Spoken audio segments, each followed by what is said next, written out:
There is a divine design for each man and woman, a path so radiant and precise that when followed with faith and understanding, all things, health, wealth, happiness, flow in perfect, effortless order. The game of life is not a struggle nor a chase. It is not won by force, nor lost by circumstance. It is a spiritual unfolding, a match of the invisible against the visible, governed by immutable laws. Many walk through life blindfolded by doubt, fear, and appearances, unaware that they are the masters of their fate, the molders of their conditions, the very authors of their existence. In this great game, words are the wands and thoughts the seeds. What a man feels, imagines, and declares, so shall it be. The subconscious mind, ever fertile, never questions the seed it is given. If fed with fear, it yields failure. If nourished with faith, it blossoms with favor.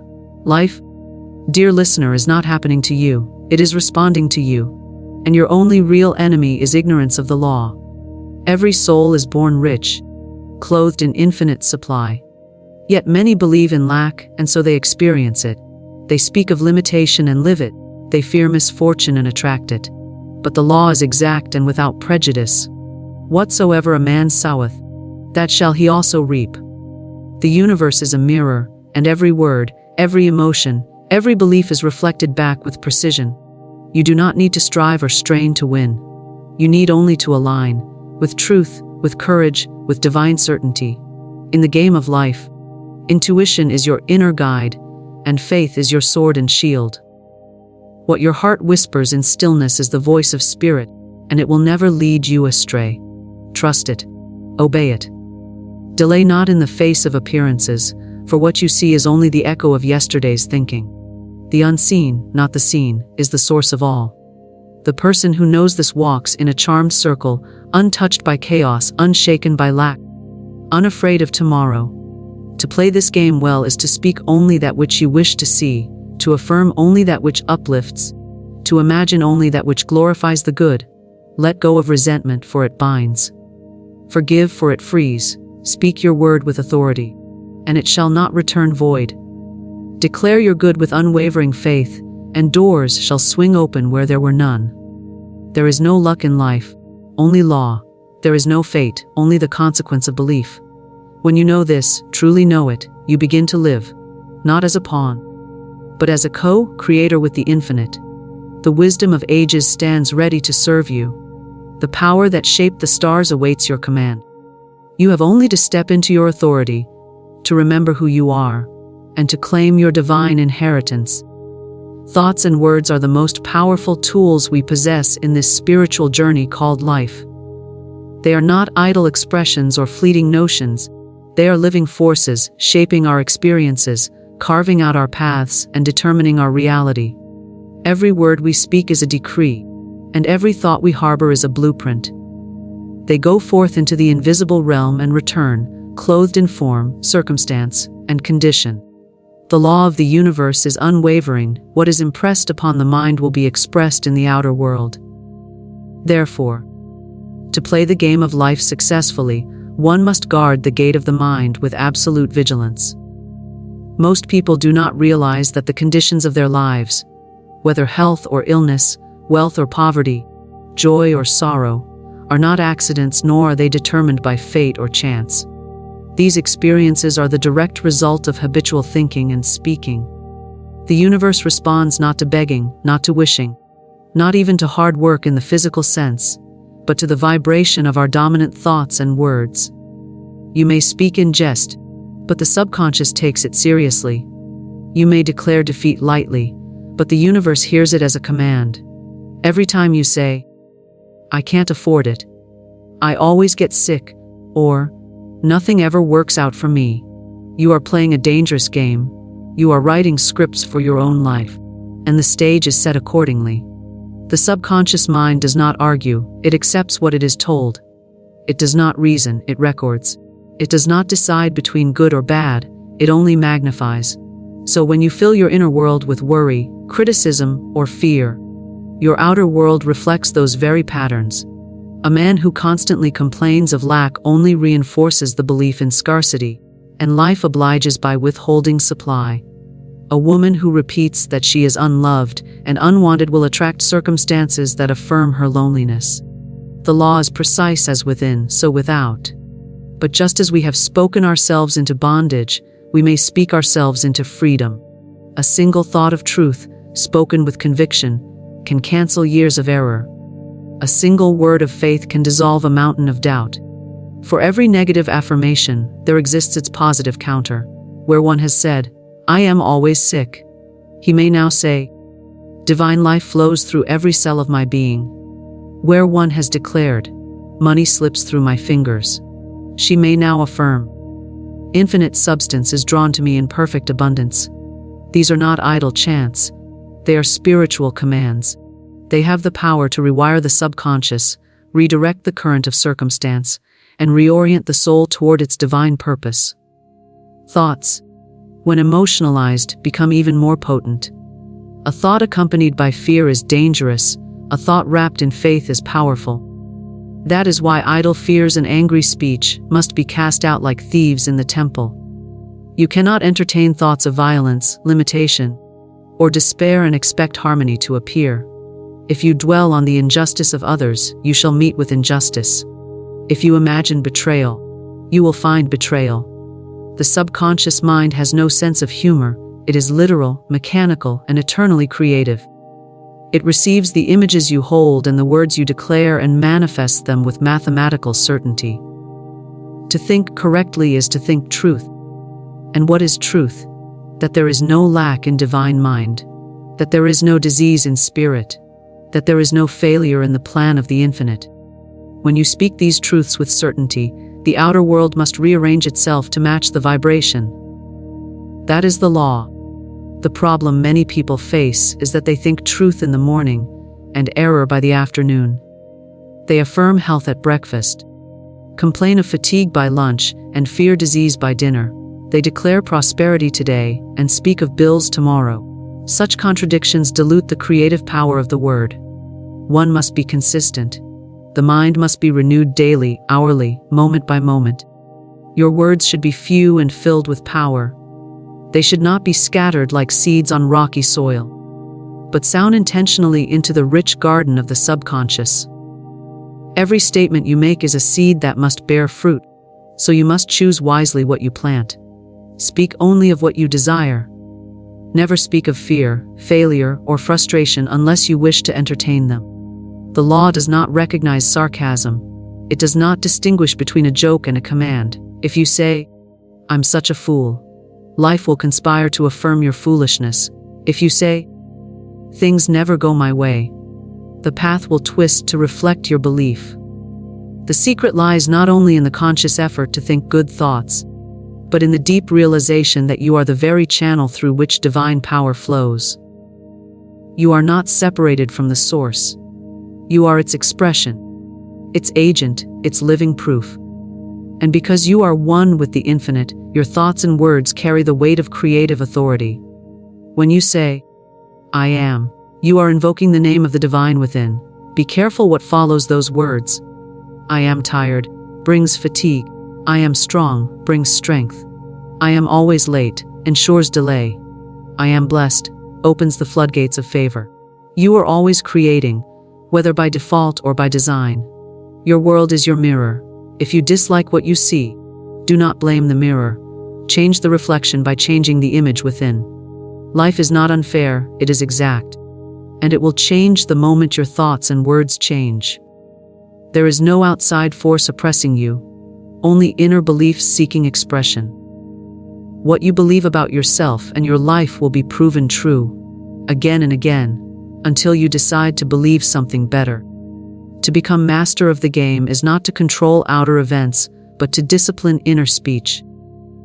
It is to make your thoughts and words so aligned with truth that the outer must follow suit. The person who does this walks through life untouched by confusion, above the fray, like one who knows the rules while others guess in the dark. The spoken word is a wand. The focused thought is the sculptor's hand. Together, they chisel reality from the invisible clay of spirit. Use them wisely. Use them with intention. Use them as the spiritual tools they are, and life will begin to obey, not as a servant, but as a faithful mirror, reflecting your belief with divine accuracy. Faith is the key to all demonstration, and fear is the great destroyer. These two forces stand at opposite ends of the same axis, and whichever is held in mind with greater feeling becomes the ruling principle of one's experience. Faith is not mere hope, nor is it blind belief in something external.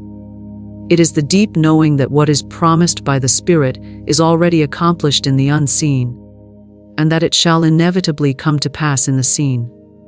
Faith is a spiritual substance.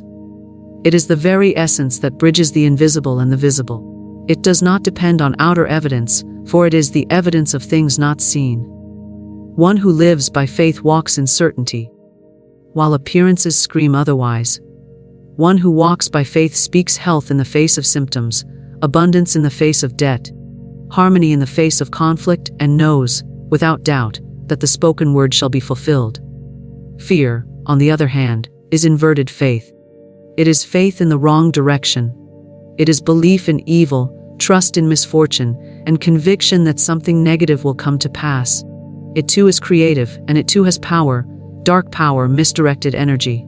Just as faith constructs, fear corrupts. Just as faith opens doors, fear slams them shut. Most people are ruled not by faith but by fear. They expect loss, anticipate betrayal, rehearse disaster, and then wonder why their lives follow the pattern of their imaginings. They carry mental pictures of ruin and defeat, and speak words of worry and dread, never realizing that these inner images and outer declarations are actually molding the conditions around them. The spiritual law is impersonal. It does not distinguish between faith or fear. It simply acts on the dominant vibration presented to it. If you hold fear with enough intensity and emotion, it will bring into your life that which you dread. If you hold faith with equal or greater strength, it will deliver your highest good. The law does not care if you are speaking in jest or in deep anguish. It only receives the word and responds. Therefore, it is not enough to hope things will work out. Hope is a thin thread. One must know. One must speak as one having authority. One must declare the good and refuse to see anything else. That is the spiritual warrior stance. To hold to the vision of divine truth, even while the winds of appearances howl around. Appearances are the great deceivers. They are but reflections of former thoughts and former beliefs. They have no substance in and of themselves. Yet most people are hypnotized by what they see. They say, "I'll believe it when I see it," not realizing that it is only seen because it was first believed. The outer world is the echo, never the cause. The cause lies within the mind, within the word, within the feeling. And fear thrives when we give power to appearances. Faith grows when we look beyond them. To walk by faith is to know that the outer world must bow to the inner decree. It is to trust the unseen more than the seen. It is to remember that God is the only power, and all else is illusion. There is no situation too great for faith to overcome. There is no condition so fixed that faith cannot dissolve it. It does not matter how long a difficulty has lingered or how firmly entrenched it appears. The moment a person turns from fear to faith, the tides begin to shift. The first step is always to turn the thought. Then the feeling follows. Then the word is spoken. Then the demonstration appears. Many try to reverse the order. They wait for a change in conditions before changing their beliefs. But that is not how the game is played. You must first change the inner pattern, and only then will the outer world rearrange itself accordingly. People often say, "But I can't help what I feel." That is not true. Feelings follow thoughts. If you discipline your thinking, your feelings will come into alignment. Begin to speak faith even when you do not feel it. Speak abundance when your pockets are empty. Speak health when your body is in pain. Speak peace when the world is in turmoil. As you do, the vibration begins to shift. The subconscious mind begins to accept the new pattern, and the outer world must respond. Fear is often the result of repeated failure, disappointment, or trauma. But these past experiences do not dictate the future unless you allow them to. Each day is a new game, a new chance to align with truth. When you recall past hurts, past lacks, past betrayals, you are feeding fear. When you forgive the past, when you release your grip on the old story, you make room for something new. Faith requires this. It requires letting go of the known and stepping into the unknown with spiritual confidence. It requires a firm stand, a declaration that says, I know who I am. I know whose I am. I know that the power within me is greater than any appearance before me. One of the most powerful tools in building faith is the spoken word. Your words build belief. Your words are the seeds of faith. Declare your good aloud with strength and clarity, and your mind will begin to believe it. Say it often enough, and the subconscious will accept it. Say it with feeling, and you begin to attract the very conditions that confirm it. Declare, I am divinely guided and protected, and your path will be cleared. Declare, I walk in divine abundance, and your supply will begin to appear. Declare, I am healed, whole, and radiant, and your body will begin to reflect it. Speak the word and do not take it back. Even when appearances remain unchanged, hold to your declaration. That is the test of faith. To know that it is done, even when you cannot yet see the result. Many make the mistake of speaking their fears instead of their faith. They rehearse the worst-case scenario. They tell others how bad things are. They describe their lack in vivid detail. All of this strengthens the very conditions they wish to dissolve. Every word spoken in fear builds a stronger wall around the demonstration. You must learn to become silent about the problem and vocal about the solution. If you must speak, speak only of the desired outcome. Speak as though it is already accomplished. Refuse to entertain or discuss anything less. Faith is not passive. It is not waiting quietly for something to happen. It is an active force. It is a conscious choice. It is a spiritual muscle that must be exercised daily. You build it by declaring the truth, by denying the power of appearances, by stepping forward when the path is not yet clear. You build it by trusting your inner guidance, even when others doubt. You build it by acting as though the demonstration has already arrived, by preparing for your good in expectation of its arrival. The person of faith sets the table before the meal is served. The person of faith lays out the welcome mat before the guest arrives. The person of faith gives thanks before the gift is seen. This is not foolishness. It is divine wisdom. It is how the game is played. The subconscious mind is the silent worker of your life, the hidden architect of your experience, and the faithful servant of your spoken word. It is impartial, obedient, tireless, and without a sense of humor. It does not judge, it does not reason, and it does not analyze. It simply receives what is consistently impressed upon it through thought, word, and feeling, and expresses those impressions as outward conditions. Whether you feed it fear or faith, truth or error, lack or abundance, it does not argue. It simply produces according to the blueprint it has been given. You are the master craftsman of your life, and the subconscious mind is the builder. What you impress, it expresses. What you command, it constructs. What you affirm, it accepts. The subconscious mind operates by law. It is governed by exact spiritual laws, just as the physical world is governed by natural laws. When you understand this, you no longer live as a victim of circumstance, but as a conscious creator. The law is simple: what you continually think and feel, and what you continually speak with belief, becomes your reality. It is not a question of whether the subconscious is working. It always is. The real question is, what are you impressing upon it? Most people allow the subconscious to be filled with negative thoughts by default. They absorb doubt, fear, resentment, and lack from the world around them. And these vibrations settle into the deeper layers of the mind, forming patterns that play out again and again in daily life. These patterns are not destiny, but habit, mental habits that have been allowed to grow unchecked. To change your world, you must change what you sow in the subconscious, and you cannot sow one thing and expect another. You cannot plant thoughts of disease and expect health to blossom. You cannot speak words of limitation and expect unlimited supply. You cannot harbor resentment and expect to live in harmony. The subconscious, like fertile soil, brings forth whatever is planted. It is not concerned with whether the seed is a weed or a rose. It will nourish either with equal force. That is why your thoughts must be chosen with care, and your words spoken with intention. Every mental image you dwell upon, every sentence you repeat to yourself or others, is a seed planted in this great invisible garden. And the harvest will come, whether you desire it or not. The subconscious mind is most receptive when emotion is involved.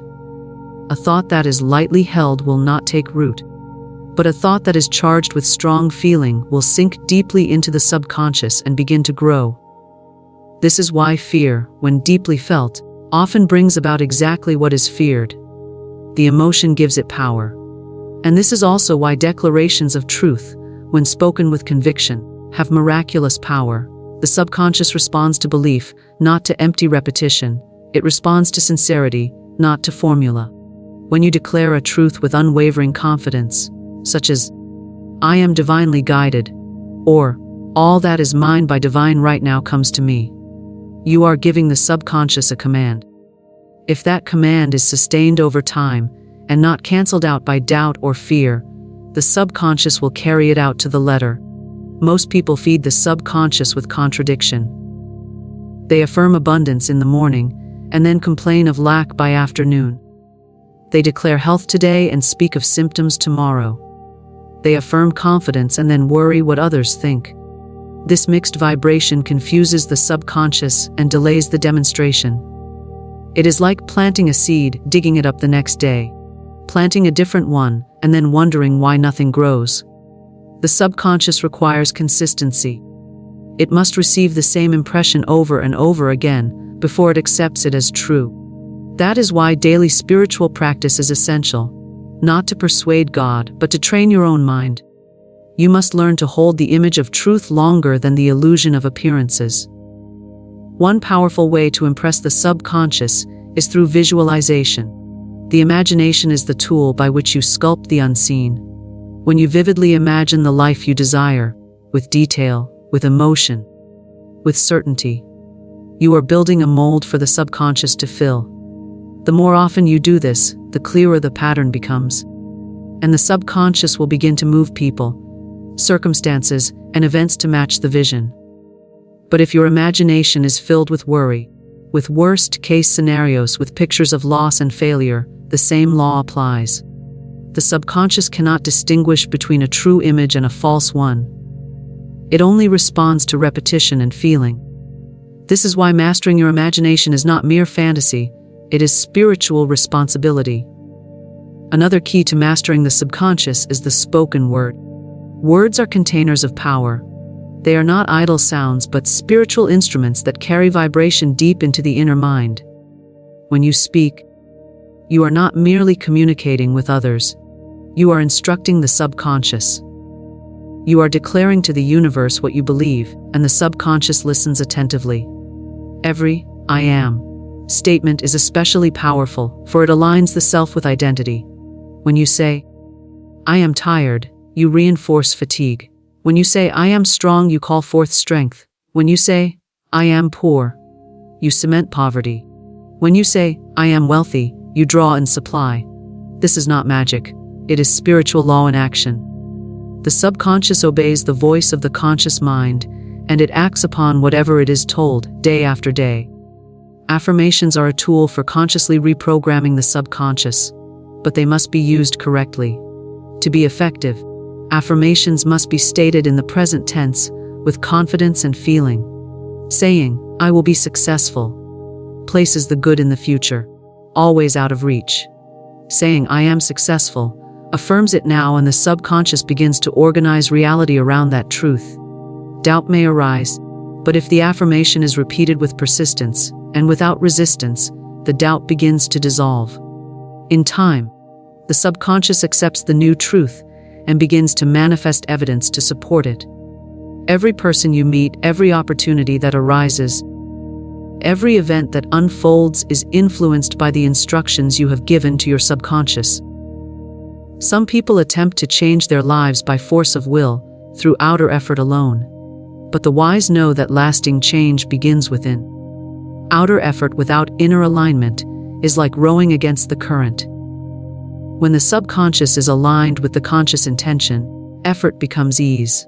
Doors open, delays vanish, right people appear at the right time. This is not chance, it is demonstration. It is the natural outworking of spiritual law, and all of it begins with what is impressed upon the subconscious. When working with the subconscious, silence is also a great teacher. In moments of stillness, you can sense what patterns have taken root. You can hear the old beliefs that may still be operating beneath the surface. Do not fight them, but replace them. You do not remove darkness by analyzing it. You remove it by turning on the light. Bring in new truth, speak it, think it, imagine it, feel it. The old will wither away for lack of attention, and the new will rise to take its place. You are not the victim of your subconscious. You are its master. You must assume this authority and use it with love, with clarity, and with unwavering faith. Intuition is the voice of the soul, the quiet whisper of the divine within, guiding, directing, and revealing the perfect steps in the perfect sequence. It is not loud, nor does it argue. It does not insist, yet it is always right. When followed, intuition leads to peace, to prosperity, to perfect timing, and to harmonious outcomes. It does not reason according to appearances or facts, for it is not born of the intellect. Intuition bypasses logic and reaches directly into truth. It is the spiritual compass planted in every soul, ever ready to guide the individual along the path of their highest good. But to hear it, one must be still. One must step away from fear, from the chatter of the world, from the clamor of doubt, and listen with the ears of spirit. The world teaches people to rely on analysis, to compare, to calculate, to forecast. But the spirit speaks in sudden knowing, in flashes of direction, in inner nudges that make no sense to the intellect, but carry the unmistakable stamp of peace. There may be no proof, no evidence, no logical reason. But when intuition speaks, it carries with it a deep resonance that transcends reason. Those who learn to obey this voice are those who play the game of life at the highest level, for they no longer waste energy in trial and error, in hesitation, in the confusion of multiple options. They receive their instruction directly from the infinite and proceed with confidence, knowing that the next step will be revealed at the appointed time. The intuitive mind is always aligned with the divine plan. It sees the whole when the conscious mind sees only a part. What seems like a delay or detour to the intellect may be, from the higher view, a necessary preparation or protection. To follow intuition is to surrender the limited will and step into the guidance of the infinite will, which always leads to the fulfillment of one's divine pattern. The person who ignores intuition out of fear or pride, or the desire to conform to appearances, delays their good and steps off their path. But the voice will return again and again, offering a new chance, a new instruction, a new direction, for the spirit does not abandon, and the divine plan cannot be destroyed, only delayed. To cultivate intuition is to live in communion with the spirit. It requires the quieting of the mind, the cleansing of the emotions, and the purification of motives. One must be willing to set aside the personal will in favor of divine guidance. Often, the intuitive voice asks for action that seems foolish to the world. It may instruct one to give when it seems there is not enough, to speak when silence feels safer, to wait when haste is pressing, to walk away when staying appears easier. The intuition is not concerned with what is popular or expected. It is concerned only with what is right. When obeyed, it always reveals its wisdom in time. What seemed like a risk becomes a blessing. What felt like a sacrifice brings greater reward. What appeared as loss opens the door to a greater gain. Obedience to intuition must be swift and without question. The moment one begins to doubt, to overthink, to seek confirmation from the outside world, the voice grows faint. It does not compete for attention. It waits, and if ignored long enough, it becomes buried beneath the noise of external influences. Yet it is never lost. It can be recovered through prayer, through meditation, through solitude, and most of all, through trust. The more one acts on intuitive guidance, the stronger and clearer it becomes. It begins to direct not only major life decisions, but also the small movements of the day. One finds themselves turning left instead of right, calling someone at the exact moment they are needed, saying the one thing that opens a heart, avoiding a danger without even knowing it. Life becomes orchestrated from within, and one moves through it with grace and ease, not because there are no challenges, but because the path is divinely navigated. Intuition never leads to harm, confusion, or lack. It always leads to expansion, healing, and right action. Even when it leads through a period of transition or discomfort, the result is always higher ground. It is not based on emotion, though it may be accompanied by feeling. It is not a reaction to fear or desire, but a calm, clear knowing that does not shift or waver. When in doubt, one can test the voice by its fruit. Intuition brings peace even if the step it directs is bold. It brings clarity, even if the outer details are not fully known. It brings a sense of rightness that does not require validation. This inner knowing must be trusted more than the opinions of others, more than worldly knowledge, more than appearances. Many have silenced their intuition through years of ignoring its promptings, but it is never too late to listen again. One must simply begin to notice, to become aware of the subtle inner signals that often precede external events. A sudden thought, a persistent idea, a gentle urge to act. These are the ways in which the soul speaks. To dismiss them as coincidence is to miss the guidance of spirit. One must act, even if it is only a small step, and watch what follows. With every act of obedience, the channel clears. The connection strengthens. The game begins to unfold with new rhythm and flow. There is no chaos in the divine plan. Every step has been perfectly arranged. And intuition is the thread that leads the soul through the pattern. To follow it is to walk through the maze of life with a map others cannot see. To ignore it is to stumble in the dark, relying only on limited senses and reasoning. True wisdom is not found in accumulated knowledge, but in the quiet certainty that one is aligned with the highest guidance. And that guidance is available always, to all who seek it. Intuition also works through signs, symbols, and synchronicities. The universe is constantly communicating, not with thunder but with subtlety. A phrase repeated by different people, a line in a book that speaks directly to your heart, an unexpected delay that redirects your path.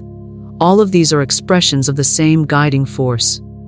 To the untrained eye, they are random, but to the awakened soul, they are confirmation.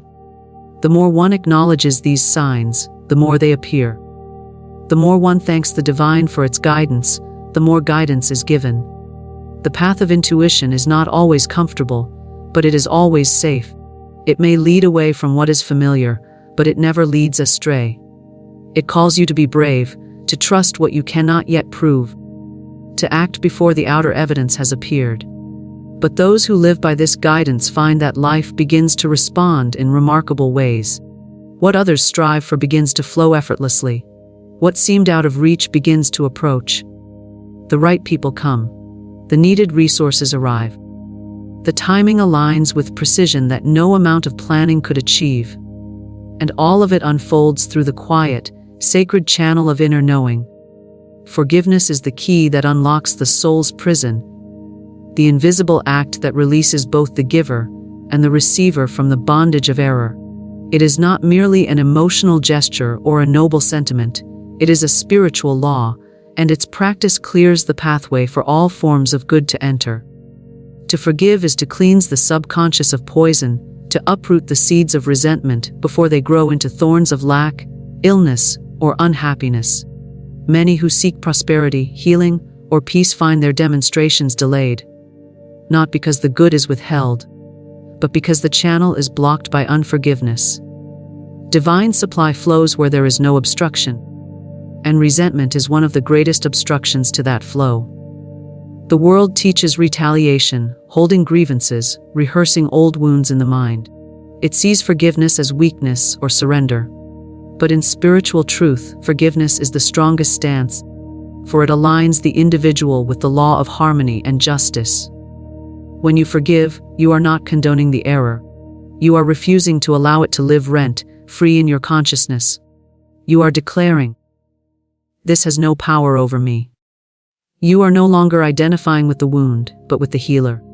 You are no longer tangled in the web of cause and effect, but standing in the light of divine freedom. The law of forgiveness is simple but profound. Whatever you release is released from you. Whatever you bless is free to bless you.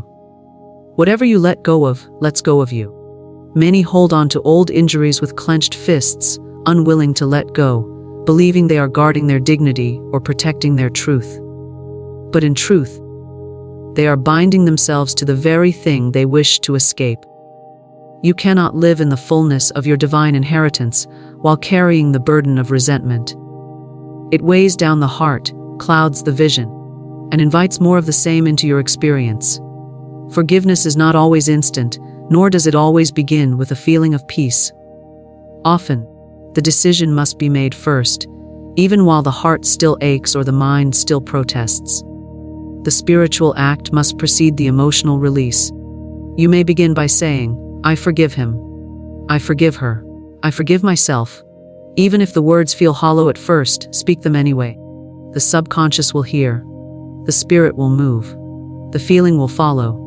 Speak it daily, speak it often, until the words begin to feel like truth. For they are truth. The moment you declare forgiveness, the soul begins to lighten. Energy begins to shift. The cords of pain begin to dissolve. Many are quick to forgive others but slow to forgive themselves. They carry guilt, shame, regret, ghosts from the past that haunt their present and dim their future. But just as you must release others, you must also release yourself. You did what you knew to do at the time. You acted from the consciousness you had. Now you know more. Now you are wiser. Punishing yourself does not bring healing. It only delays the good that is seeking to reach you. Say, "I forgive myself. I bless myself. I release myself from all judgments, known and unknown." The divine does not judge you. It has already forgiven you. It only waits for you to accept that forgiveness and walk free. The spoken word is a mighty tool in the practice of forgiveness. Declare, "There is no condemnation in divine mind. I am washed clean by the law of love. I let go and am lifted." Speak these words with feeling and repetition, and they will begin to reprogram the subconscious. You will begin to feel a sense of relief, as though a weight has lifted, though nothing may yet have changed on the outer. And soon, changes will begin to appear.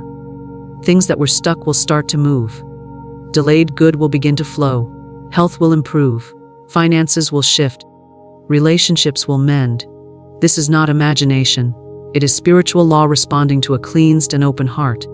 Sometimes the hardest people to forgive are those who never acknowledged the harm they caused.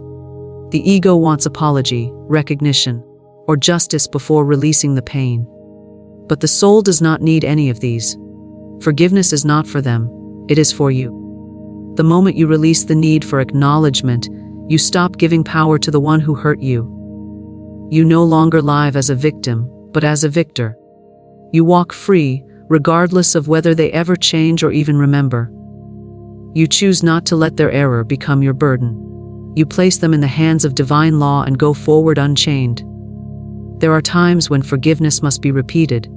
A memory arises, a sting returns, and you feel as though the work has been undone. But this is not failure. It is deeper cleansing. You are not back at the beginning. You are moving through layers. Speak the word again. Forgive again. Release again. Each time, the grip becomes looser, and the heart becomes lighter. You are dissolving the pattern at the root, and when the root is gone, it can no longer grow. The same applies to collective wounds, those carried not just by individuals, but by families, communities, or entire societies. Even these can be healed through the spiritual power of forgiveness. Some imagine that if they forgive, they must allow the offender back into their lives. But forgiveness does not mean inviting harm or continuing in unhealthy patterns. It means releasing resentment, not releasing discernment. You may forgive someone and still choose distance. You may love from afar. Forgiveness is an inner act, not an outer obligation. It is the refusal to carry bitterness, not the requirement to resume relationship. Only your soul can guide you in what boundaries to set, but the act of forgiveness must not be delayed.